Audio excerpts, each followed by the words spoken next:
बीते कुछ दिनों पहले शिक्षकों ने अम्बाला की नई अनाज मंडी में महाआक्रोश रैली के माध्यम से अपनी मांगों को लेकर विरोध जताया था। उसके कुछ ही दिनों बाद आचार संहिता लग गई। क्या कुछ शिक्षकों की मांगें थी और क्या उन मांगों पर सरकार खरी उतर पाई? इस बारे में ज़्यादा बातचीत करने के लिए हमारे साथ मौजूद हैं नीसा के राष्ट्रीय अध्यक्ष कुलभूषण शर्मा। सर, स्वागत है आपका। धन्यवाद विज साहब। सर, शिक्षकों ने महाआक्रोश रैली के माध्यम से कुछ मांगें रखी थी। सरकार को आपने जताया भी एक बड़ा कट, जिस अनाज मंडी का शेड भरना एक असंभव बात है, वो लबालब भरने के बाद भी चारों तरफ जाम लग गए थे। आपने एक रैली का उसे बड़ा रूप दिया। उसके कुछ दिन बाद ही सर आचार संहिता लग गई। सर, कौन सी मुख्य मांगें थी और क्या सरकार ने उन मांगों पर क्या कुछ रिजल्ट निकाला, बताएंगे?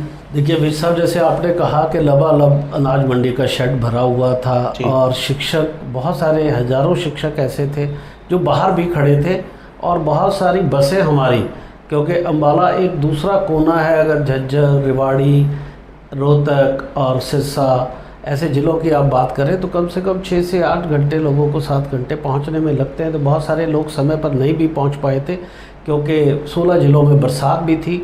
और उसके बावजूद लबालब शेड को भरना और हज़ारों की संख्या में शेड से बाहर जो शिक्षक थे वो एक संदेश दे रहे थे कि कहीं ना कहीं कोई आक्रोश है, परेशानी है। और शिक्षक जब सड़क पे आता है, चाहे कोई मुख्यमंत्री हो, चाहे मंत्री हो, चाहे विधायक हो, ये सभी शिक्षकों के पढ़ाए हुए, और शिक्षकों को गुरुजन कहा जाता है। गुरुजन अनाज मंडी के शेडों पे इकट्ठे थे, आक्रोश व्यक्त कर रहे थे।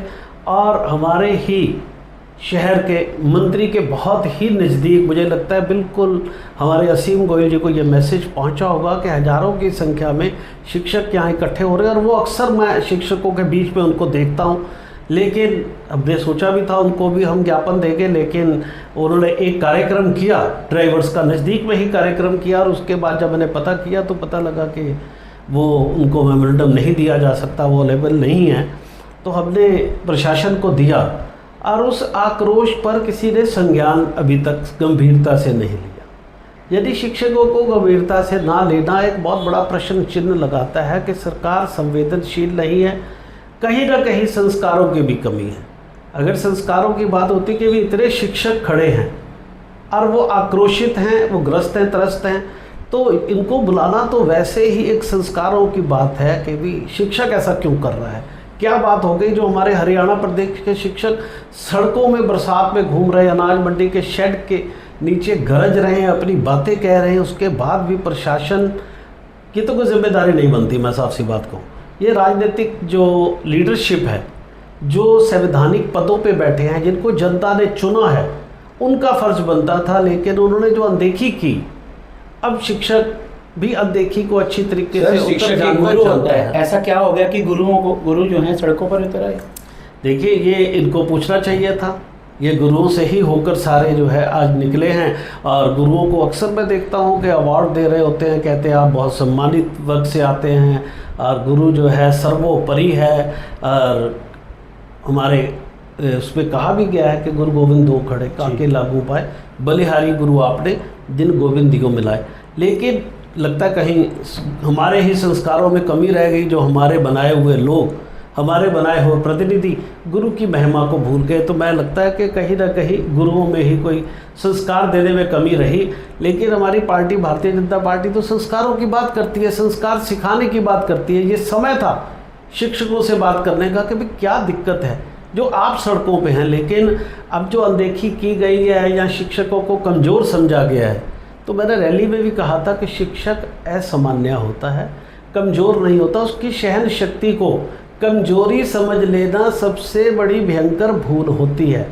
शिक्षक सहनशील है तो इसका मतलब नहीं वो कमज़ोर है। जिस दिन उसने अपनी असामान्य प्रतिभा को बाहर निकाला, उस दिन बहुत बड़ा जवाब जो है वो ऑटोमेटिक इस सरकार को भी मिलेगा और प्रतिनिधियों को भी मिलेगा जिन्होंने इग्नोर किया है, और वो जल्द ही देखने को मिलेगा। सर, शिक्षक की बात तो क्या सुननी थी, एक और कार्यक्रम ही रख डाला। ध्यान भटकाने के लिए। हमें ये लगा कि ध्यान भटकाने के लिए कार्यक्रम रखने की क्या जरूरत है, और इससे कोई फर्क नहीं पड़ता। ये बहुत छोटी छोटी सी बातें हैं, और उन्होंने किया, उससे क्या फर्क पड़ा जी। संख्या 15,000 की आ जाना उनके कार्यक्रम के, उन्होंने ऐसा कार्यक्रम रखा, और भी कई व्यवधान डालने की छोटी मोटी कोशिशें की गई। सर कुछ शिक्षक तो आक्रोश कर रहे हैं, कुछ शिक्षकों को सम्मानित किया जा रहा है। देखिए वही बात है कि ठीक है, जिनको सम्मानित किया गया वो भी हमारी बिरादरी के लोग हैं, शिक्षक है, और शिक्षक बनने का हमेशा सम्मानित किया जाना चाहिए। लेकिन जो शिक्षक आक्रोशित और हजारों की संख्या में 15,000 शिक्षक कोई थोड़े नहीं होते, दूर दराज 250-300 किलोमीटर से दूर आए थे अम्बाला। उनको कोई पैसे देकर बुलाया नहीं गया था, उनको बसें भरकर किसी राजनीतिक रैली में नहीं लाया गया था। वो अपनी रैली में आए थे, अपना आक्रोश व्यक्त करने आए थे, अपने खर्चों पे आए थे, व्यवस्था उनकी थी, सारा काम उनका था। ये पहली बार एक ऐसी गैर राजनीतिक रैली थी जिसपे लोग स्वयं अपनी जिम्मेदारी लेकर 15,000 की संख्या पर पहुंचे थे। और फिर भी अगर आपको बात समझ ना आए, देखो कई बार ऐसे होता था, आपने पुराने उसमें देखा है कि कोई यज्ञ कर रहा हो तो बहुत सारे लोग यज्ञ में विघ्न डालने की भी कोशिश करते हैं, आपने अक्सर देखा। लेकिन वो विघ्न डालने से यज्ञ जो है कभी खराब नहीं होता। ये एक यज्ञ था शिक्षकों का, जो अगर ये इस यज्ञ में शामिल हो जाते तो इनको पुण्य मिलता। अगर इन्होंने यज्ञ में शामिल नहीं हुआ, इस यज्ञ को इग्नोर करने की कोशिश की, कोई बात नहीं, अब समय हमारा है। और शिक्षक का हमेशा समय होता है, ये भी मत बोलें कि सिर्फ वोट की वजह समय पर ही शिक्षक का समय होता है। शिक्षक का समय हमेशा होता है, लेकिन शिक्षक इन छोटे मोटे कामों में नहीं पड़ता। उसका काम है राष्ट्र का निर्माण करना, बच्चों के भविष्य का निर्माण करना, वो उसी में लगा रहता है। लेकिन जब उसको तंग किया जाता है तो फिर वो आक्रोश के लिए अनाज मंडी भी पहुंचता है। कुलभूषण जी बार बार आप एक बात बोल रहे हैं, भेदभाव भेदभाव, क्या है कुलभूषण जी? देखिए बड़ा सिंपल सी बात है, दो तरह के स्कूल है, गवर्नमेंट स्कूल और प्राइवेट स्कूल। बच्चे किसके पढ़ते हैं? हरियाणा प्रदेश के अभिभावकों के, जनता के बच्चे पढ़ते हैं।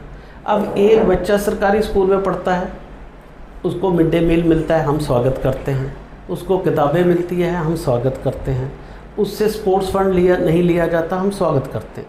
लेकिन एक अभिभावक कहता है मेरी पसंद मान्यता प्राप्त प्राइवेट स्कूल है, जिसने सरकार से मान्यता ली है, मैं अपनी पसंद के स्कूल में पढ़ाना चाहता हूँ, और वो उस स्कूल में पढ़ना चाहता है, तो वहाँ पर उससे स्पोर्ट्स फंड के नाम पे पैसे लिए जाते हैं। क्यों भाई?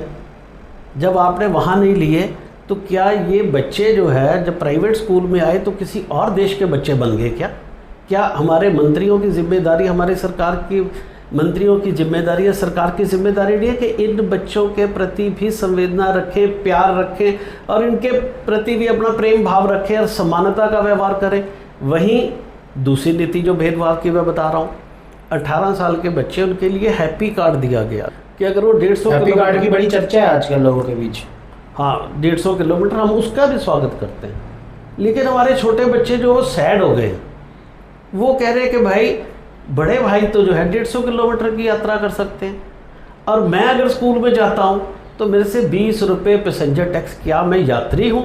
उसके मन में सवाल आ रहा है। और साथ वो ये भी सोच रहा है कि यार शिक्षा का अधिकार तो मिला मुझे 6 से 14 साल का, 6 वर्ष से 14 साल का, काश मुझे वोट का अधिकार भी होता, क्योंकि वोट का अधिकार 21 साल वाले भाई के पास है, इसलिए उनको हैप्पी कार्ड मिल रहे हैं। और ये नन्हे मुन्ने बच्चे अब सोच रहे हैं कि काश 14 साल की अगर वोट कर दी जाती, मुझे शिक्षा के अधिकार की जगह वोट का अधिकार अगर मिल गया होता तो मुझे भी हैप्पी कार्ड मिलता, मैं इस तरह सैड नहीं होता।